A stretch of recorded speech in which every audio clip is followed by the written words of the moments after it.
எங்களின் உயிரோடும் உணர்வோடும் கலந்து வாழுகின்ற அன்பு சொந்தங்கள் அனைவருக்கும் வணக்கம்.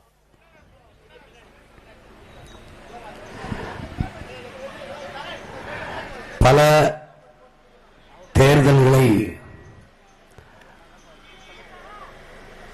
நாடும் மக்களும் இந்த நாட்டில் கண்டிருக்கிறார்கள். ஆனால் ஒரு மாறுதலையும் இந்த அரை நூற்றாண்டு காலத்தில் ஒரு மாறுதலையும் நாடும் மக்களும் கண்டதில்லை. இவர்கள் காட்டுகிற வளர்ச்சி என்பது வேலையில்லாத இளைஞர்களினுடைய எண்ணிக்கை அதிகரிப்பு. 70 லட்சம் இளைஞர்கள் தமிழ்நாடு தேர்வாணையத்தில் மட்டும் தேர்வு எழுதிவிட்டு பணிக்காக காத்திருக்கிறார்கள். 12,000 இளைஞர்கள் ஆசிரியர் பணிக்கு தேர்வு எழுதிவிட்டு பணி நியமனத்துக்காக காத்திருக்கிறார்கள். எல்லா வளங்களும் இருக்கிற இந்த நாட்டை விட்டு பாலைவன நாடாக அரேபிய நாடுகளுக்கு நமது பிள்ளைகள் பணிக்காக செல்கிற துயரம் இன்னும் தொடர்கிறது. இங்கே நம்முடைய ஆட்சியாளர்கள் காட்டுகிற வளர்ச்சி என்பது நாட்டின் கடன் வளர்ச்சி தான். 1 லட்சம் கோடி கடனாக இருந்து 2 லட்சம் கோடியாக இருந்து 4 லட்சம் கோடி 4.5 லட்சம் கோடியாக இருந்து இப்போது 10.5 லட்சம் கோடியாக கடன் வளர்ந்து இருக்கிறது. தமிழ்நாட்டில் மட்டும் இந்தியா 196 லட்சம் கோடி கடன் வைத்திருக்கிறது. அப்படி பார்த்தால் ஒவ்வொரு மாநிலங்களும் பெற்ற கடன் தொகையை கூட்டினால் 400 லட்சம் கோடிகளுக்கு மேலே போகும்.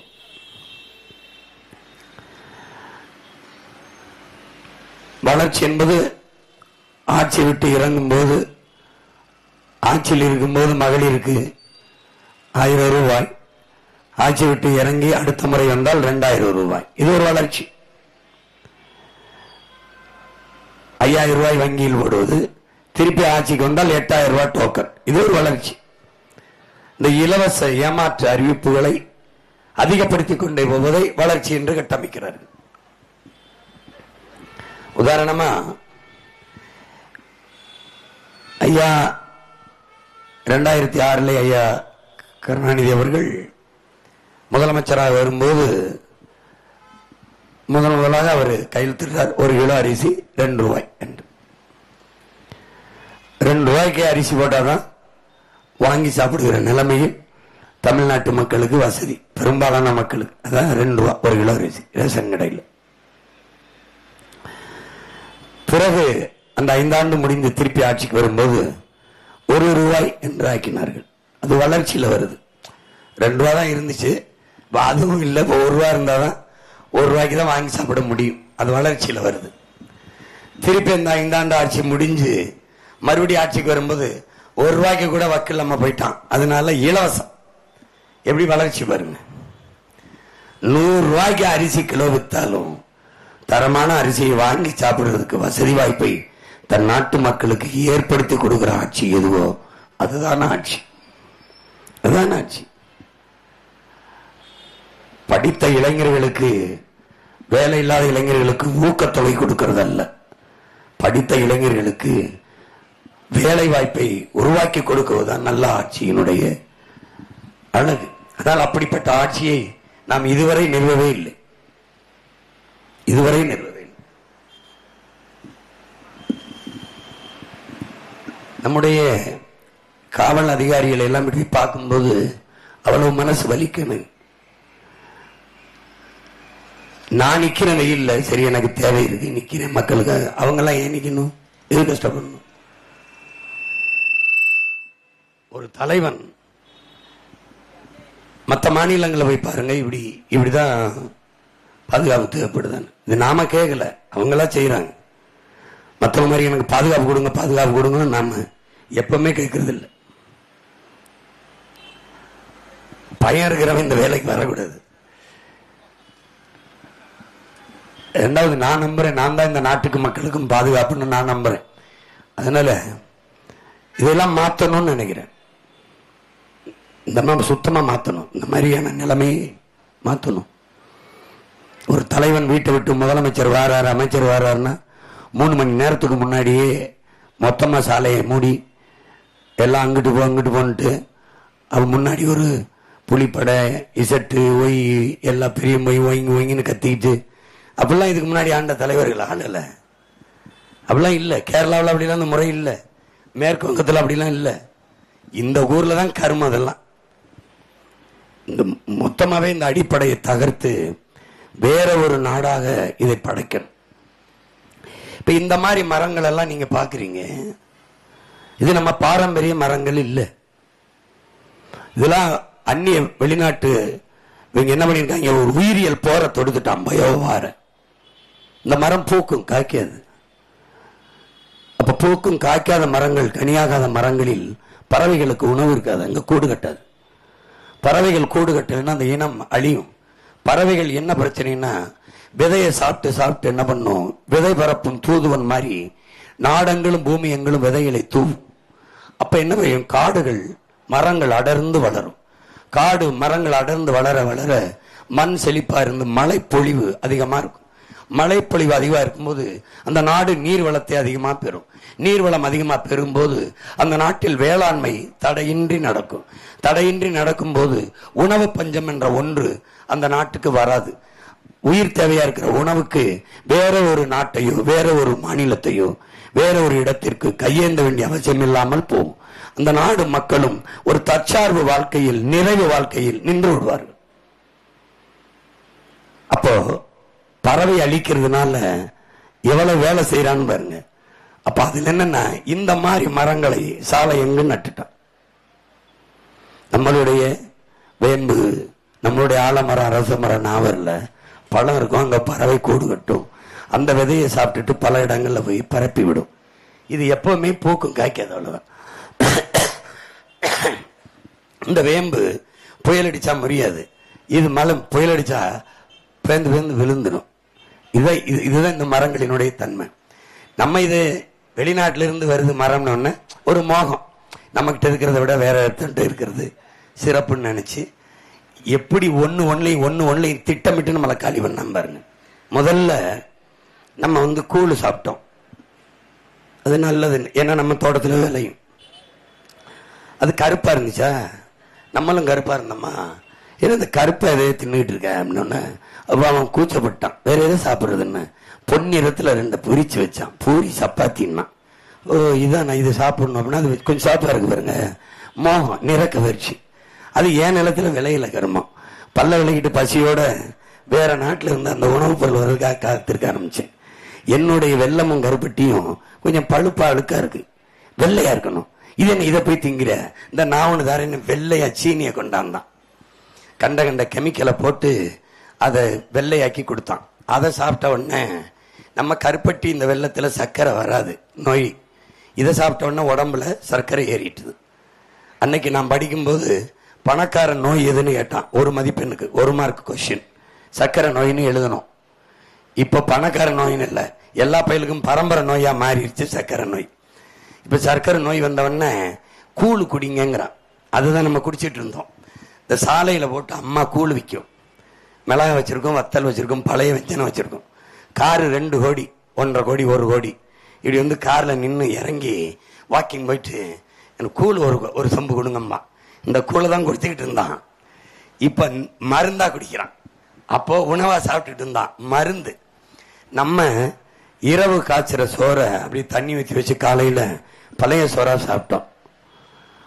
அத அவமானம் நினைச்சோம், விட்டுட்டோம். கனடா அமெரிக்கால எல்லாம் பெரிய ஸ்டார் ஹோட்டல்ல மண் சட்டியில இந்த பழைய சோறை வச்சு 2 வெங்காயம் உரிச்சு வச்சு பச்சை மிளகா வச்சு துவையல் அரைச்சு வச்சு ஹெல்த்தி ஃபுட்டுன்னு 2000 ரூபாய்க்கு விற்கிறான். எதை? பழைய சோறை. நம்ம ராத்திரியில ஊற்றி வச்ச தண்ணீர் விதியில அதை போத்து நம்ம காலையில குடிச்சிட்டு வயலுக்கு போய் 1 ஏக்கர் உழுதுட்டு வருவோம், வரப்போட்டிட்டு வருவோம். அவ்வளவு சத்துள்ள உணவு இந்த நீச்ச தண்ணி. அதை நம்ம விட்டுட்டோம். நம்ம கிட்ட வெள்ளக்காரப்பைய டீ காஃபியை தள்ளிட்டு இதை தூக்கிட்டு போயிட்டான். இப்ப அவன் ஊர்ல ஒரு கண்ணாடி போத்தல்ல இதை அடைச்சு ஹெல்த்தி ட்ரிங்க்ஸ்னு 1000 ரூபாய்க்கு விற்கிறாப்புல. நான் பொய் சொல்றேன்னு நினைக்கிறேன். தட்டி பாரு, கனடால ஸ்டார் ஹோட்டல் ஹெல்த்தி ஃபுட் தட்டி பாரு, உன்னுடைய அலைபேசியில் இருக்குதா இல்லைன்னு. ஒன்னுலையும் இந்த நிற கவர்ச்சி நம்மளை என்ன பண்ணிருச்சுன்னா, வெள்ளக்காரன் பேசுற மொழி அறிவுன்னு நினைச்சு நம்ம அன்னை தமிழை விட்டுட்டு ஆங்கிலத்துக்கு போயிட்டோம். நடிக்க வரவெல்லாம் வெள்ளையா இருக்கணும், நடிகைனா வெள்ளையா இருக்கணும். எது ஒண்ணு வெள்ளை வெள்ளை மோகத்துல கருப்பா இருந்துச்சு நம்ம பண்ணி, அவனுக்கு பிடிக்கல. வெள்ளையா இருக்கணும் பண்ணி. நம்ம கோழி பல நேரத்துல இருந்துச்சு, வெள்ளையா இருக்கணும் கோழி. இந்த வெள்ளையால வந்த தொல்லை நம்ம நாட்டுல பெரிய தொல்லையாகி எல்லாம் நோய்பட்டு செத்து போச்சு. இப்பவாது என் மக்கள் புரிஞ்சுக்கணும், வெள்ளை என்பது நிறம், அழகல்ல. ஆங்கிலம் என்பது ஒரு மொழி, அறிவல்ல. இதை புரிஞ்சுக்கிட்டீங்கன்னா நான் தேவையில்லை, பொழைச்சிக்கிருவிய. புரியலன்னா நான் சாகிற வரை கத்திக்கிட்டு தான் இருக்கணும். ஐயா செய்யாத, ஐயா ஐயா அதை பண்ணாது. இந்த டிராபிக் போலீஸ் மாதிரி லெப்ட்ல போ ரைட்ல போ, அந்த வேலையை அண்ணன் செஞ்சுக்கிட்டு இருக்க வேண்டியிருக்கு. ஒரு கொடுமைக்கார கூட்டம். அடிப்படையவே மாத்தணும்னு நினைக்கிறேன். உங்க பிள்ளை பெரிய கனவோடு இருக்கிறேன், எல்லாத்தையும் மாத்தணும்னு நினைக்கிறேன். சாலை அமைப்பில் இருந்து, மழை நீர் கழிவு நீர் வெளி வழிந்து ஓடுற காவாயிலிருந்து. இப்ப இந்த இடத்துல எங்க இருந்து மழை நீர் வெளியும் எப்படி கட்டமைப்பு? சிங்கப்பூர் போ, மலேசியா போ, அல்லது அமெரிக்கா போ, இல்ல அந்த நாட்டில இருந்து ஒரு நண்பனை படம் எடுத்து அனுப்ப சொல்லு, இல்ல நான் போட்டு காட்டுறேன் அதையாவது பாரு. எப்படி அவன் எடுத்துட்டு போறான் பாரு. ஒரு 5 ஆண்டுகளில் இந்த சென்னை தலைநகர்ல மழை நீரை கழிவு நீரை வெளியே எடுத்துட்டு போய் தேங்காம எடுத்துட்டு போவதற்கான திட்டத்தை நிறைவேற்றிருக்க முடியுமா முடியாதா? அதை மட்டும் சொல்லு. 60 ஆண்டுகளா செய்யாம ஒவ்வொரு முறையும் இந்த சென்னை தலைநகர் வெள்ளத்துல மிதக்குது. ஏன் மிதக்குது? அதுக்கு ஒதுக்குற நிதி எங்க? எங்க அதுக்கு ஒதுக்குற நிதி எங்க? எங்க? எல்லாருக்கும் தெரியும், எல்லாருக்கும் தெரியும். மரம் இருந்தால்தான் மழை பொழிவை பெற முடியும். மரம் மட்டும்தான் நல்ல காற்றை, ஆக்சிஜனை நமக்கு தர முடியும். அப்படின்னா அதிகமா மரம் வளர்க்கணும். உலகம் பூரா சொல்றான், ஒரு கார் வெளியிடுகிற அந்த நச்சு புகை இருக்குல்ல, எரிபொருள் புகை, அதை கட்டுப்படுத்துறதுக்கே 6 மரங்கள் தேவைங்கிறான். இந்த சாலையில எத்தனை கார்கள் ஓடுது, எவ்வளவு மோட்டர் பைக்கு, எவ்வளவு ஆட்டோ, எவ்வளவு பஸ், எத்தனை மரம் இருக்குன்னு எண்ணிட்டு வா. அப்ப என்ன, எதை நோக்கி இந்த நாட்டை இந்த ஆட்சியாளர்கள் நகர்த்துறாங்க?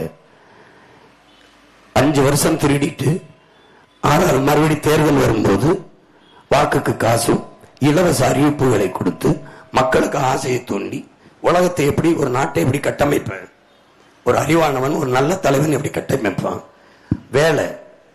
வேலையை உருவாக்கி வைக்கணும். வேலை, உழைப்பு, அறிவாற்றல், உடலாற்றல் ரெண்டையும் வேலையில ஈடுபடுத்தணும்.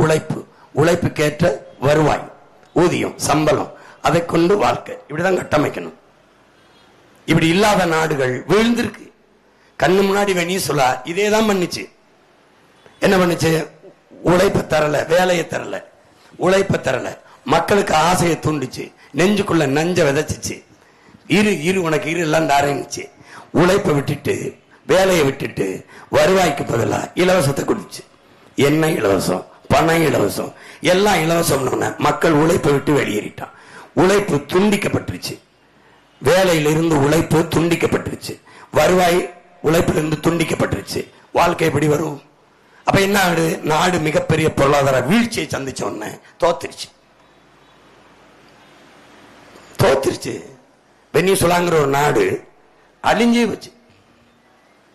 அப்புறம் வெறும் இலவசங்களால, வெற்றி இலவசங்களால நாட்டை வளர்க்க முடியாது. இலவசங்களில் இழக்கிற பணங்களை கூட்டினீங்க என்றால் மாசம் 12,000 கோடி வருது இந்த தொகையில மட்டும். இப்ப 5000 போட்டதுல 6800 கோடி வந்திருக்கு. இப்ப 8000 டோக்கன்னா அது குறைஞ்சது 15,000 கோடி கிட்ட வரும்.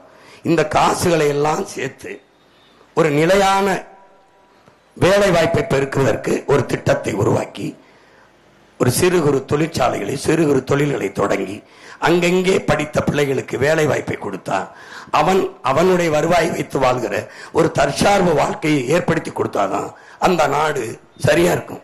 அந்த நாடு வாழும், வளரும்.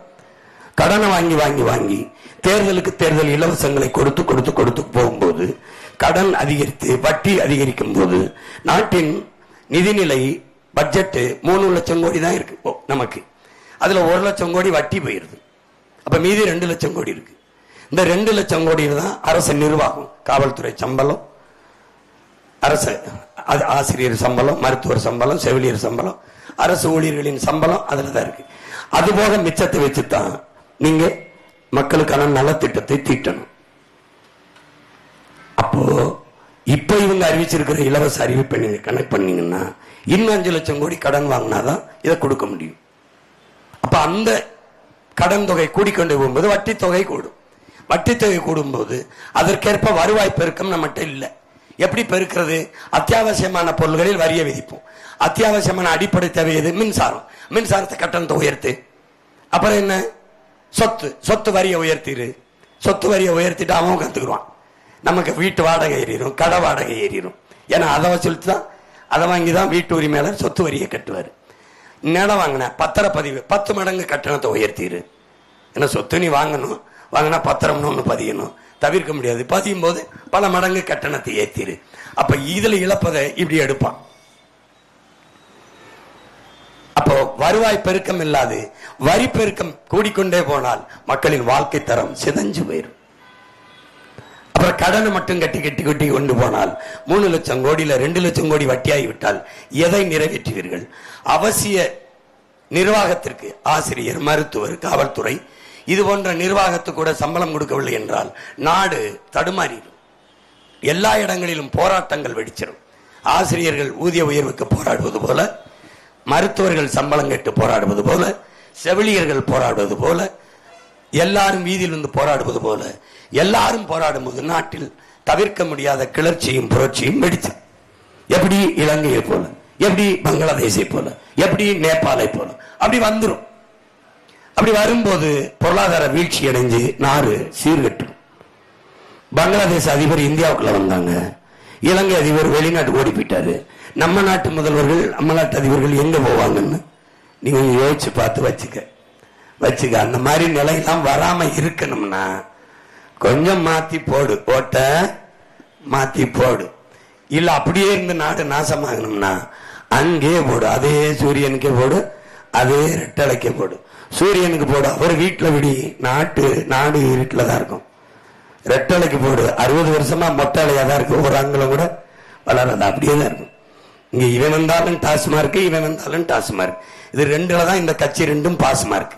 வேற எந்த திட்டமும் கிடையாது. வந்தான் ஒரு தலைவன் வந்தான், 10 லட்சம் பேருக்கு வேலையை உருவாக்கி கொடுத்தான். வந்தான் தரமான கல்வியை கொடுத்தான். வந்தான் ஆட்சிக்கு வந்தா உலகத்தரத்துக்கு மருத்துவத்தை கொடுத்தான். வந்தான் குடிநீரை கொடுத்தான். தாத்தா காமராஜ் காலத்துல தண்ணியை காசுக்கு வாங்கி தான் குடிச்சியா? சொல்லு, குடிச்சியா? அப்படிதான் குடிச்சியா? சொல்லு, அப்படிதான் குடிச்சியா? அவங்க ஆட்சி காலத்துல நீ வீடு வெட்டல. இல்ல எம்ஜிஆர், ஐயா கருணாநிதி, வேற எங்க அண்ணா அவங்க எல்லாம் தொடக்க காலத்துல ஆளும்போது நீ வீடு கட்டல. இப்பதான் வீடு கட்டுற, அதனாலதான் ஆத்து மணலை பூரா அள்ளி தின்ட்ட. இப்பதான் வீடு கட்டுற, அதனாலதான் மலைய மணலா நொறுக்கி வீடு கட்டுற. இதுக்கு முன்னாடி நீ வீடு கட்டி வாழல, கோட்டை கட்டல, மாளிகை கட்டல. அப்ப ஏன் ஓ மாநில மக்களின் மணல் தேவைக்கு அல்லப்படல, திருடப்படுது. பிற மாநிலங்களுக்கு, பிற நாட்டுகளுக்கு ஏற்றுமதி செஞ்சு கொள்ளை லாபம் ஈட்டு. மலையை அறுத்து கொண்டு வரான், மணல் அள்ளி திங்கிறான், பழத்தை சுரண்டி கொழுக்கிறான். அரசு அங்கீகரிக்குது, குவாரி ஓனர் அப்படிங்குது, மணல் குவாரி ஓனர்ஸ். எங்கடா போகுது நம்ம நாடு? நீ புஷ்பான்னு ஒரு படம் வந்துச்சு, 2 பதிப்பு பார்த்திருப்ப, பார்க்காம இருப்ப, படம் பார்க்காம இருப்ப. நீ பள்ளிக்கூடம் போகாம கூட இருப்ப, படம் பார்க்காம இருப்ப. புஷ்பா படத்துல ஒரு சிறந்த படம், அது சிறந்த படம். எப்படி படம் தெரியுமில்ல? செம்மரக்கட்டையை வெட்ட வந்தோம்னு நம்மளை சுட்டு கொண்டு விட்டார் சந்திரபாபு நாயுடு. பெரிய குற்றம், சுட்டை ஒண்ணு விட்டான், சிறைப்படுத்தல, சுட்டை ஒண்ணு விட்டான். பெரிய பெரிய கிரைம் அது, சுட்டு கொண்டு விட்டான். கேட்க ஒருவேளை நாதி இல்லை. ஆனா அந்த படத்துல, அந்த புஷ்பா படத்துல தம்பி அல்ல அரவிந்த் வந்து கதாநாயகன், ஹீரோ என்ன பண்ணுவாருன்னு நினைக்கிறேன்? செம்மரக்கட்டையை வெட்டி வெட்டி கடத்துவாப்ல. கொஞ்ச நஞ்சல்ல, லாரி லாரியா கடத்துவார், நுட்பமா கடத்துவாப்ல. அவர் யாரு? ஹீரோ. அவர் யாரு? ஹீரோ. அவரை எப்படியாவது தடுத்தணும்னு பகத் பாசில் போலீஸா இருப்பாப்ல, போலீஸ் அதிகாரி. எப்படியாவது தடுக்க போராடுவாப்ல. அவர் யாரு? வில்ல. படம் எப்படி சமூகம் பத்திர ஒரு குற்றவாளி கதாநாயகனாகவும் தடுக்க போராடுகிற காவல்துறை அதிகாரி கெட்டவனாகவும் சித்தரிக்கப்படுது. படம் 2 படம் ஆயிரக்கணக்கான கோடியை வசூலிக்குது, கைதட்டுது, சனம் பாக்குது. படம்னா குற்றம் போற்றப்படுகிற சமூகம் அது. ஆமா, மலையை அள்ளி விற்கிறவன், மணலை வெட்டி கொண்டு போறவன் சமூகத்தில் மதிப்பிற்குரியவன். அதை தடுக்க பேசுகிற நாங்கள் பைத்தியக்காரர்கள். பைத்தியக்காரர்கள். கால கொடுமை கொடுமை. ஏதோ அறிவார்ந்த சமூகம். இந்த தலைமுறை தம்பி தங்கைகளாவது கொஞ்சம் விழிப்புணர்வு அடைஞ்சு கொஞ்சம் எச்சரிச்சுக்கணும். விழிப்புணர்வுனா என்ன? விழிப்புணர்வுனா என்ன? விழிப்புணர்வு தான் விடுதலையின் முதல் படிங்கிறார் எங்கள் உயிர் தலைவர் மேதகு பிரபாகரன் அவர்கள். விழிப்புணர்வற்ற சமூகத்தில் நடிப்பவனுக்கே முதலிடம் கிடைக்கும் என்கிறார் ஐயா இறை என்பவர்கள். எப்படி நடிக்கிறவனுக்கு முதலிடம் கிடைக்குது? ஒரு கல்லூரியில மாறுவேட போட்டி, சார்லி சாப்ளின் மாதிரி நடிக்கணும். முதல் பரிசு ஒருத்தர் வந்துடுறாரு, அவன் ஒரு மாணவன், சார்லி சாப்ளின் மாதிரி நடிச்சிருக்கான். ரெண்டாவது பரிசு ஒருத்தர் வந்துடுறான், அவன் ஒரு மாணவன், சார்லி சாப்ளின் மாதிரி நடிச்சிருக்கான். மூணாவது பரிசு ஒருத்தருக்கு ஒரு பரிசு கொடுக்குறாங்க. மூணாவது பரிசு அவர் யாரு? உண்மையிலே சார்லி சாப்ளின். உண்மையிலே சார்லி சாப்ளினுக்கு மூணாவது பரிசும் அவரை மாதிரியே நடிச்சவனுக்கு முதல் 2 பரிசும் கொடுக்குறான். முதல் பரிசு ரெண்டாவது பரிசு. அது கீழே எழுதுறாரு, நடிப்பவனுக்கு மட்டும்தான் விழிப்புணர்வற்ற சமூகத்தில் முதலிடம் கிடைக்கும்ங்கிறப்பல. எப்படி? ஒருத்தன் பண்ணி மாதிரியே கத்துறான், நல்லா கத்துறான். சின்ன வயசு பண்ணி, நடு வயசு பண்ணி, பெரிய வயசு பண்ணியா கத்துறான். அவனுக்கு போவங்க வரவெல்லாம் தெருவில் காசைப்படுறாங்க. அதுவே அவனுக்கு தொழிலாயிருது. வர பண்ணி மாதிரி கத்த, அப்படி காசு சம்பாதிக்க நல்லா சாப்பிட்டுட்டு இருக்கான். அப்ப என்னை மாதிரி ஒருத்தன் வர்றான், அவன் என்ன சொல்றான்? நான் அருமையா உன்னை விட கத்துவேன், உண்மையிலே பண்ணி மாதிரி கத்துவேங்கிறான். 2 பேருக்கும் போட்டி, ஒரே மேடையில கத்துறோம். அப்ப அவன் என்ன பண்றான்?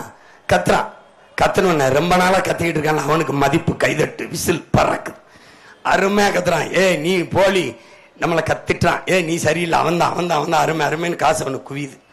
கடைசியா வெறியாயி நான் கத்துற மாதிரி, ஏ கை தட்டுறது இங்க கத்துறது நீ நிப்பாட்டுறா பாரதி, நிப்பாட்டுறா பாடுறாங்க அப்படின்னு ஒரு சாக்கு துணி எடுத்து விளக்குனா உண்மையிலே பண்ணி படுத்து கிடக்கு. உண்மையிலே பண்ணி படுத்து கிடக்கு.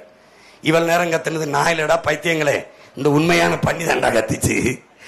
போலியா கத்துறவனை பார்த்து அந்த சத்தத்துல மயங்கி உண்மையான பண்ணி சத்தத்தை மறந்து போயிட்டேலடானா. அது மாதிரி ஏமாத்துறவன் இந்த திருட்டு பய அயோக்கிய பயலைகளையே நம்பி ஓட்ட போட்டுட்டு உண்மையை சொல்றது, நேர்மையை சொல்றது, நல்லதை சொல்றதை மதிக்கிறது இல்லை. அதுக்கு என்ன எழுதுறாரு?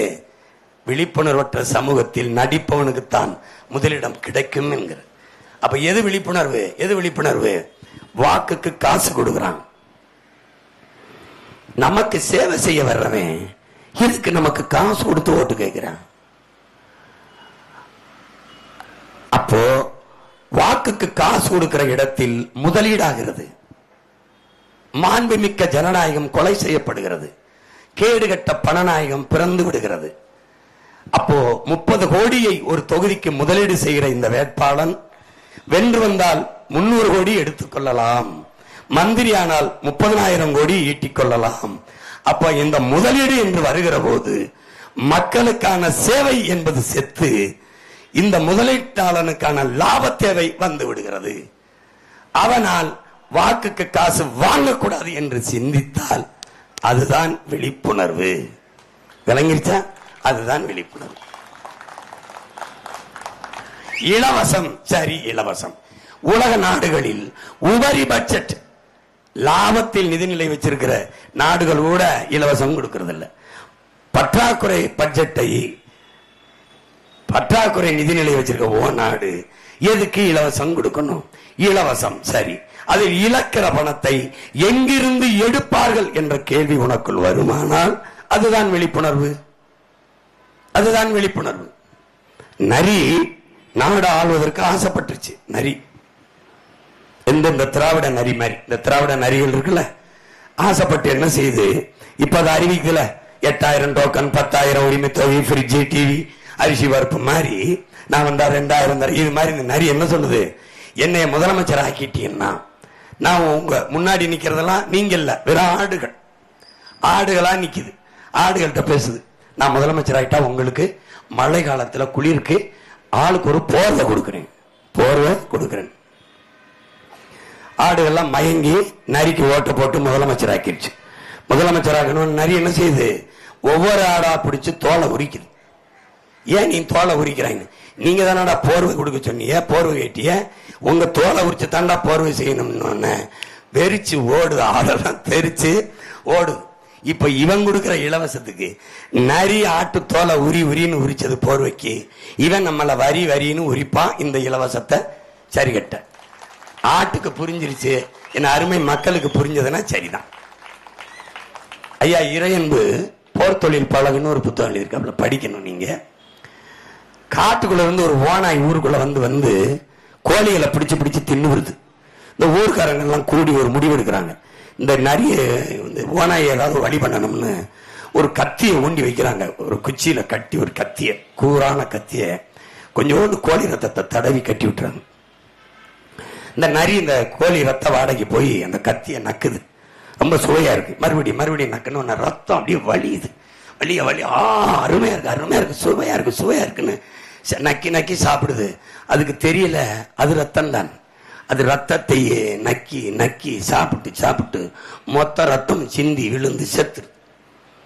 இப்ப உங்களுக்கு தெரியல, இந்த இலவசம் உங்க ரத்தம் தான் தெரியாம வாங்கிக்கிட்டே இருக்கிறீங்க. அது கடன் 10 லட்சம் கோடி, 10.5 லட்சம் கோடி, 5 லட்சம் கோடி ஆகி கடைசியா நாடு திவாலாகி நம்ம எல்லாம் தெருக்கோடியில் இருப்போம். அவன் சார்ட்டர்டு பிளைட்டை பிடிச்சி எங்கேயாவது ஓடி போயிடுவான். எல்லாரும் ஒவ்வொரு தீவை வாங்கி வச்சு வெளிநாடுகளில் பல ஆயிரக்கணக்கான கோடியை முதலீடு பண்ணி வச்சிருக்கான். நம்மளை தெருள் விட்டு திருவோட கையில் கொடுத்துட்டு தெருவோடு போன்னு போயிடுவான். பொழைச்சுக்க, அவ்வளவுதான் சொல்லுவேன். ஏதோ நான் கற்றதை பற்ற வச்சுட்டேன். தீயவைன்னா கற்றவை பற்றவை தீயவை வச்சு பார்க்கிறேன், கொளுத்தி விடுறேன் 15 ஆண்டுகளா. புரட்சி என்பது ஒவ்வொரு மனிதனின் காலடிக்கு கீழே காய்ந்த சருகலாக கிடக்கிறது. ஒரு தீக்குச்சியின் உரசலுக்காக பல தீக்குச்சிகளை வச்சு பொருத்தி போடுறேன். இங்கே அம்பத்தூர் ஒரு தீக்குச்சி, ஆவடியில் ஒரு தீக்குச்சி, வெள்ளிவாக்கத்தில் ஒரு தீக்குச்சி வச்சு என் பிள்ளைகளை வச்சு கொளுத்தி போடுறேன். பற்றி எரிங்க. எப்படியாவது இந்த தேர்தலை ஒரு மாறுதலுக்கான தேர்தலாக என் அன்பு உடன் பிறந்தார்கள், அருமை பெற்றோர்கள், தேர்தலாக எடுத்துக்கொண்டு வாக்கு செலுத்துங்கள். மாற்றத்தை விரும்புகிற மக்களுக்கு ஒரு சின்னம் இருக்கிறது, அது விவசாய சின்னம். எந்த சின்னத்திற்கு வாக்கு செலுத்தால் நல்ல கல்வி, நல்ல மருத்துவம், குடிக்க நீர், பயணிக்க நல்ல பாதை, தரமான போக்குவரத்து, எரிக்க தடையற்ற மின்சாரம், பார்க்க வேலை, அதற்கேற்ற சம்பளம், அதை கொண்டு வாழ்கிற பெருமைமிக்க வாழ்க்கை எந்த சின்னத்திற்கு வாக்களித்தால் கிடைக்கும் என்று எண்ணி பாருங்கள். மாறி இவர்களுக்கு வாக்கு செலுத்தி நீங்கள் கண்டதென்ன? யார் வந்தாலும் அது இருக்கும், யார் வந்தாலும் ஊழல் லஞ்சம் இருக்கும், யார் வந்தாலும் கொலை கொள்ளை பஞ்சம் இருக்கும், யார் வந்தாலும் பாலியல் கொடுமையும் வன்புணர்வு படுகொலையும் இருக்கும். அப்ப என்ன மாற்றம் இருக்கும்? இருக்க. மாற்றம் என்பது சின்னத்தில் அல்ல, எண்ணத்தில் இருக்கணும். அப்படி மாற்றத்திற்கான எண்ணம் கொண்டிருக்கிற பிள்ளைகள் யார்? அதை கவனத்தில் வைத்துக் கொண்டு என் அன்பு சொந்தங்கள், அறிவார்ந்த பெருமக்கள், என்னிலும் இளைய என் தம்பி தங்கைகள், இந்த தேர்தலில் வாக்கு செலுத்த வேண்டும் என்று உங்கள் மகன் அன்போடு வேண்டுகிறேன். இதுவரை அவர்களுக்கு வாக்கு செலுத்தி நீங்கள் தோற்று போனீர்கள். இம்முறை எனும் உங்கள் பிள்ளைகள் எங்களுக்கு வாக்கு செலுத்தி நீங்கள் வெற்றியடையுங்கள் என்று அன்போடு வேண்டுகிறேன். இங்கே ஆவடி தொகுதியிலே போட்டியிடுகிற என் அன்பு தங்கை முனைவர் புனிதா அவர்களுக்கு நீங்கள் விவசாய சின்னத்திலே வாக்கை செலுத்தி வெற்றி பெற செய்து நீங்களும் வெற்றியடையுங்கள். அடுத்ததாக என் அன்பு மருமகன் அம்பத்தூர் தொகுதியிலே போட்டியிடுகிற இளநிலை காட்சி தொடர்பியல் படித்த என் அன்பு மருமகன் சிலம்பரசன் அவர்களுக்கு விவசாய சின்னத்திலே வாக்கை செலுத்தி நாட்டையும் மக்களையும் முன்னேற்றுங்கள் என்று அன்போடு வேண்டுகிறேன். அடுத்ததாக வில்லிவாக்கம் தொகுதியிலே போட்டியிடுகிற என் அன்பு தங்கை ரோசினி அவர்களுக்கு நீங்கள் விவசாய சின்னத்திலே வாக்கை செலுத்தி வெற்றி பெற செய்யுங்கள். எல்லோரும், எல்லா தலைவர்களும் தங்கள் கருத்துக்களை முன்வைப்பார்கள். யாருடைய கருத்து, யாருடைய சிந்தனை இந்த நாட்டை செதுக்கும், பாதுகாக்கும் என்பதை, எந்த கட்சிக்கு வாக்கு செலுத்தினால் ஆட்சி மாறும், இவர்களுக்கு வாக்கு செலுத்தினால் ஆட்சி மாறும், ஆள் மாறுவார்கள், ஆட்சி முறை மாறாது. இப்ப எந்த கட்சிக்கு ஆட்சி வாக்கு செலுத்தினால் ஆட்சி முறை, நாங்கள் முன்வைக்கிறது அடிப்படை அமைப்பு அரசியல் மாற்றம், ஆள் மாற்றம், ஆட்சி மாற்றம் அல்ல, ஆட்சி முறை மாற்றம். அப்ப எது வேண்டும் என்பதை ஆய்ந்து அறிந்து எனது அன்பு சொந்தங்கள் உங்கள் மதிப்புமிக்க வாக்கை செலுத்துங்கள். புரட்சி எப்போதும் வெல்லும், நம் வெற்றி அதை சொல்லும். நம் இலக்கு ஒன்றுதான், இனத்தின் விடுதலை. இனம் ஒன்றாவும் இலக்கை வென்றாவும். தமிழ்தாய் வாழ்க, தலைவர் பிரபாகரன் வாழ்க, நாம் தமிழர்.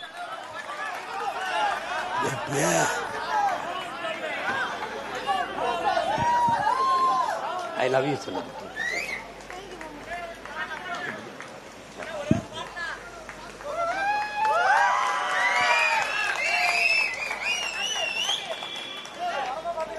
பேசுறதுக்கே கஷ்டமா இருக்கு.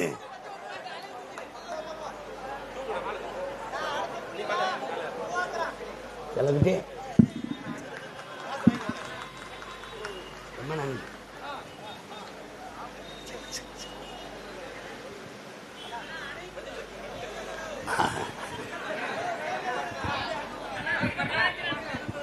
ரொம்ப நன்றி.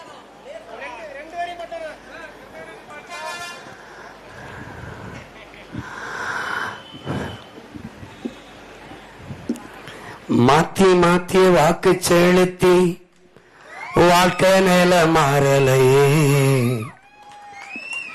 என்ன சொல்லி ஏது சொல்லி மண்டையில ஏறலையே. கற்றறிவும் பட்டறிவும் எங்கேதான் போச்சு. என்னோட மக்களுக்கு என்னதாச்சு. ஐயோ என்னோட மக்களுக்கு என்னதாச்சு. மாத்தி மாத்தி வாக்கு செலுத்தி வாழ்க்கை நில மாறலையே. நாடாண்ட வம்சம் இது நாதியற்று நிக்கிதையா. பாராண்ட பரம்பரைதான் பரிதவிச்சு கிடக்குதையா. கேடுகட்ட கூட்டத்திடம் நாடு சிக்கி தவிக்குதையா. எப்ப வரும் நல்லாச்சி ஏஞ்சனமும் ஏங்குதையா. மாத்தணும்னு எண்ணம் இருக்கு, அதுக்கு விவசாயி சின்னம் இருக்கு. மாத்தணும்னு எண்ணம் இருக்கு, அதுக்கு விவசாயி சின்னம் இருக்கு. ஓட்ட அதுல போட்டா இந்த அநியாயம் முடியும். நல்ல அதிகால விடியும். நன்றி, நன்றி, வணக்கம்.